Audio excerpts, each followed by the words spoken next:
வெண்பருத்தி நூலெடுத்து வாய் வெடிச்ச பூவெடுத்து நான் அணிஞ்சிட தொடுத்து வச்ச நடினமான மாலை இது.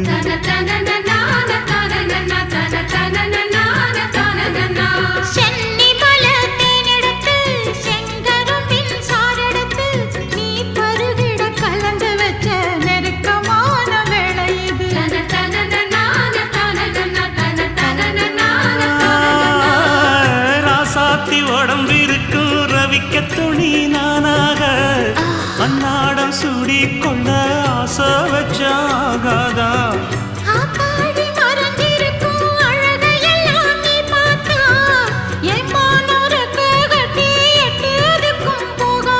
அடிச்சி சக்கரையே எட்டி நீயும் நிக்கிறியே நான் ஏங்கி ஏங்கி பார்க்கிற போறாங்க.